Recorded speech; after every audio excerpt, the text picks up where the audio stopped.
Ayan, what's up dribblers at mga shooters, kamusta? Kamusta po kayo? San Miguel Beermen hindi pa nananalo sa Token Text Tropang 5G ngayong PBA 49 season, pero ito ang pinangakot sinabi ni Coach Leo Austria. Pangako naman ni PBA Commissioner Willie Marcial na 12 teams pa maglalaro sa 50th anniversary ng PBA.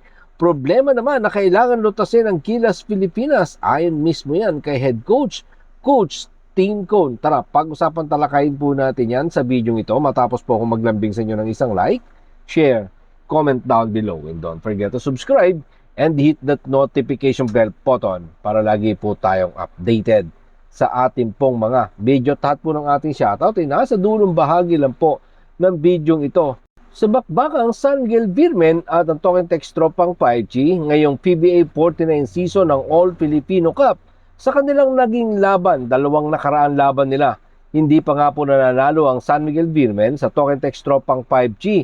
Una na nga po dyan ang kanilang naging laban last January 26 ng Commissioner's Cup. Natalo dyan ang San Miguel Beermen sa Token Text Tropang 5G, 115-97, 18-point lead.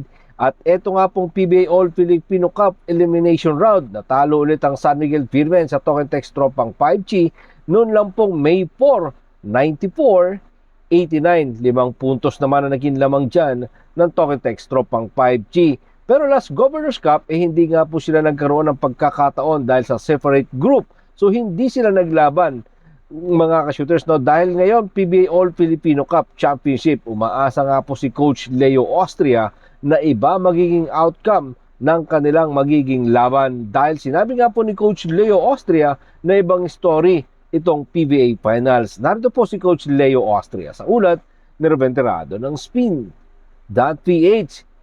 Iba talaga ang kwento kasi yung dalawang laro na tinalo nila kami, wala na, ibang ball game na itong finals. Well, tama naman si Coach Leo Austria, ibang intensity ito, ibang laro sa finals. So bawat laro dito ay mahalaga, bawat possession napaka-importante. Nevertheless, nangako pa rin nga po itong si Coach Leo Austria na magiging competitive series ito para sa kanila at sa San Miguel Beermen. Sinabi nga po yan ni Coach Leo Austria na kailangan nila ng redemption dahil iniisip nga daw po ng lahat na ang San Miguel Beermen ay isang mahusay na kupunan dito sa PBA. Narito pong muli si Coach Leo Austria. Sa ulat pa din po yan ni Ruben Terrado ng Spin.ph.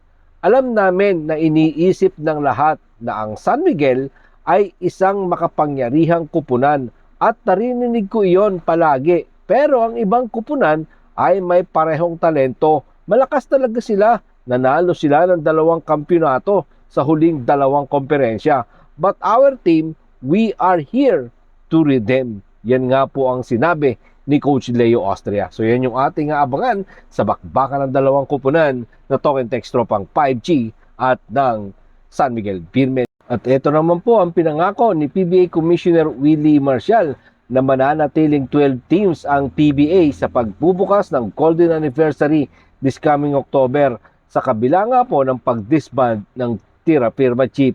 Narito po si Commissioner Willie Marcial sa ulat ni Chair Ramos sa Spin.ph. Ina-assure ko na 12 teams pa rin tayo sa Season 50 ng PBA. Yan nga po mga sinabi ni PBA Commissioner Willie Marcial. Dati kasi sinabi na bibili ng Star Horse Shipping Lines. Ito nga pong kupunan ng Tira Firma. At lumalabas naman ngayon na balita na itong Zamboanga Valientes naman ang siyang bibili at interesado dito sa Tira Firma Jeep. So titingnan natin kung sino nga ba ang papalit sa kupunan ng Tira Firma Jeep dahil inassure naman ni PBA Commissioner Willie Marcial na sa pagbubukas ng 50th season ng PBA 12 teams pa rin ang maglalaro sa kupunan. So yan ang ating abangan. Sino nga bang kupunan yan? At ito, pag-usapan naman po natin ang ating national team, ang Gilas Pilipinas. Ayon nga po kay Gilas Pilipinas Head Coach Team Cone na oras talaga ang kanilang kalaban sa paghahanda ng national team para sa nalalapit na laban sa FIBA Asia Cup 2025. Diyan nga po yung gagawin sa Jeddah, Saudi Arabia. Lalo na nga po ang ilang players ng Gilas Pilipinas ay galing sa nakakapagod na Game 7 ng semifinals. Tapos yung iba pang manlalaro tulad nila 8 times PBA MVP Junmar Fajardo, CJ Perez. Calvin Optana ay nasa PBA All-Filipino Cup Finals pa.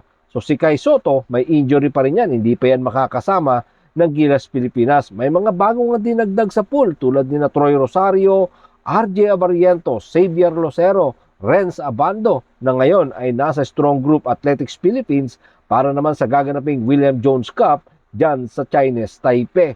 At ang mga Japan B-League boys ay kababalik lang din na nagpapakondisyon pa. At ang mga ito ay sinabi nga ni Coach Tim Cone na kailangan at prioridad nila ang conditioning at kalusugan ng mga manlalaro. Narito po si Coach Tim Cone sa ulat ni Kate Reyes ng Spin.ph.